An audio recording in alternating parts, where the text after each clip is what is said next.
a bit of a redemption story from last year in Samorin where I had a bit of a shocker. So I'm going to take you through what I experienced this time round in Samorin and the highlights and a bit of a recap, step-by-step, swim, bike, run of how it went down.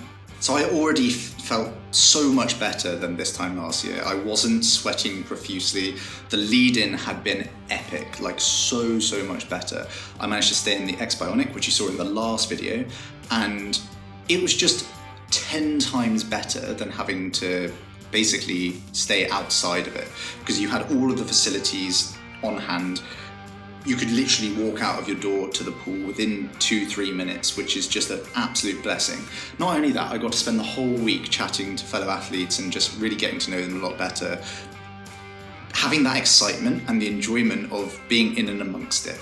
So I sort of spoke about that in the previous video, but it was just really nice, so I wanted to reiterate it. But leading into the race, I felt a lot more relaxed, a lot more confident in how I prepared, and just far less stressed. Because last year I had loads of things, like my bike had messed up, I tried doing bits and pieces to that. I'd also tried to fit in a load of training the day before, despite having a puncture the day before, and then trying to fix it, then getting a taxi, and then missing my training sessions, and then cramming it all in, not eating enough, not drinking enough. All sorts of stuff that just went terribly wrong. So I arrived to the race in really good shape in terms of just the preparation.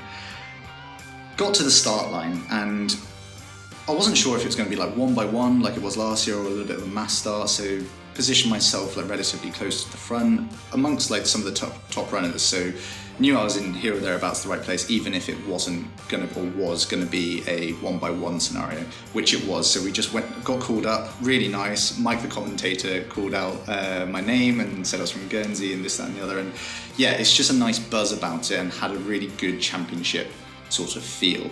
Challenge were amazing for this throughout, actually. Like, their athlete engagement was really good, and I think the fact that we were all together really helped that. I got called down to the swim start. I actually managed to start next to Rico Bogan, which was awesome for me, or so I thought, because he's a rapid swimmer, quite often is at the front of the race or leads out the water. He was up there in the World Championships, and he has been in some of the more recent T100 races. So I thought, great, I'm bang where I wanted to be, next to someone really quick. I was in the middle as well, where there was a little bit of a current, and I was like, sweet, I'm gonna get a good start here. Anyway, didn't happen. I effectively got bogged down at the start by whoever was next to me. Rico went, and I basically just didn't see him again on the swim.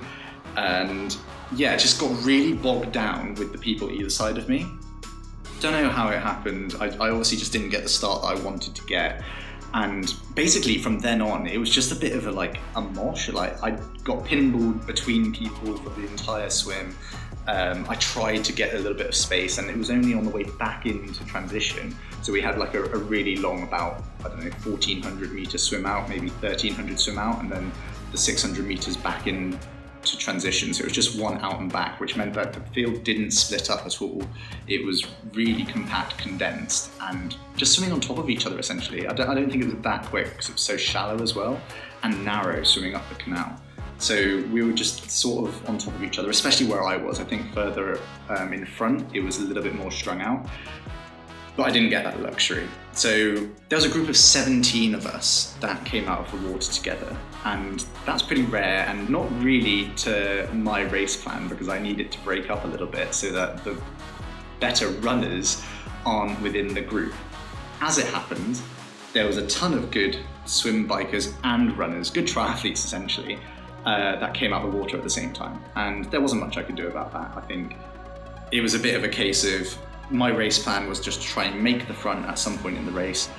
I had a half decent T1, and I came out in the mix essentially about 7th, I think it was, out of T1. So 4 had gone up the road, and my mission was then to try and close the gap. There was a little bit of a gap between me and them, and I had to put in a pretty big surge to bridge that gap. And there was the likes of Kristen Hogan-Howe and Freddie Funk, who had insane bike rides throughout that whole race behind me at that point. But I was panicking a little bit because I didn't want to miss the train, which I had done in Valencia. Like Leo had gone off up the road and I was left like basically with my dick in my hand, like just couldn't do much about it. So I didn't want to be stuck in that scenario again. So I really committed to the start of that race, which I was really proud of. Like I did go hard and I made it across to the group of Kyle Smith, Rico Bogan and a couple of others. I think I may have towed a couple of people along with me, but either way, it did converge, and we were in a group of, again, probably between 10 and 15 athletes, which, again, isn't ideal for me. It was quite congested, I'm not going to lie. Like, I really struggled personally with the 20-meter gap, just not knowing exactly how far it was, because there was some signage on the course of the 20-meter gap, so I tried to just stick to that, but then it didn't sometimes feel like 20-meter gaps. Like the first one was probably a little bit closer, so tried to leave a little bit more than that, but just the concertina and the race dynamic and all sorts, because people were cutting in, and it was a little bit of a mess and manic on the bike, especially with the motos next to us. I think that I did the best I could in the scenario, but it was just one of those where, because of the cutting in, because of the motos and because of the surges, it was quite hard to stick at an exact distance the entire time. And I don't think usually I'm that bad at that. It's a little bit more of an even pace and a bit surgy, but you can kind of keep that distance. But for some reason on this one, I really struggled to like just keep the 20-meter gap and not like just concertina a little bit more. So yeah, sometimes I was 30 meters, sometimes I was 20, and sometimes I was probably a little bit under 20. It was hard to know because we didn't have a race ranger. The signage was all over the shop. Some of them were really long, some of them were really short. So yeah, the referees were there, like literally beside us. So they could have told us to go apart if they didn't think that we were further ahead, or given us a penalty. I think I saw one penalty get given right in front of me. I was on the front of the group, and two people at the same time tried to pass. Kyle Smith got just in front of whoever this was that was about to come in front of me to take the lead, and because they'd then slotted in, they should have gone to the front, but instead got a penalty for slotting in. Really unfortunate scenario, but yeah, that's just kind of the race dynamics. But anyway, it was good. Like Christian Hogenhauer sent it off the front.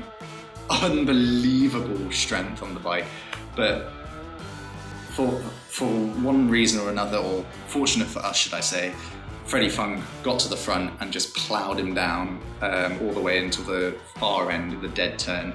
And I felt the surge, I felt the kind of like strength of that from where I was, which was about 6th or 7th wheel.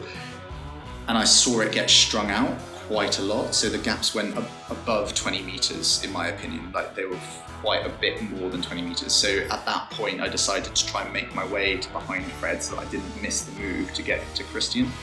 And I was looking at my power file after the race, and the power for 5 minutes at that point to get to not even the front of the race, to 3rd wheel behind Fred Funk. Christian off the front, Fred Funk chasing down, then me. 392 watts for 5 minutes at between 35 and 40k, I think it was, or somewhere in that remit. So there's a lot of power just to like move up the line. That gives you, one, a feel for how well Fred was going, but two, how much effort it takes to move up the group when you're 6th or 7th wheel and you're out of position essentially. So anyway, on our way back, Fred attacked off the front and no one could go with him. He had an epic ride, like I think he averaged 48.5 kilometers an hour for the race. I wasn't in a position to go with him. I think I settled in. I was 3rd wheel when he attacked, and I couldn't come round Jan Stratman to go with him by the time I'd noticed, and that's just one of those things. I don't think I would have been able to go with him anyway. Rico Bogan tried, and yeah, we couldn't close the gap. So just settled in then for the rest of the ride. I think we dropped a few people, so actually we came in as a group of about 6 or 7 instead of 10 to 13 or so. So that was always good for me because it meant that I had less people to try and beat on the run.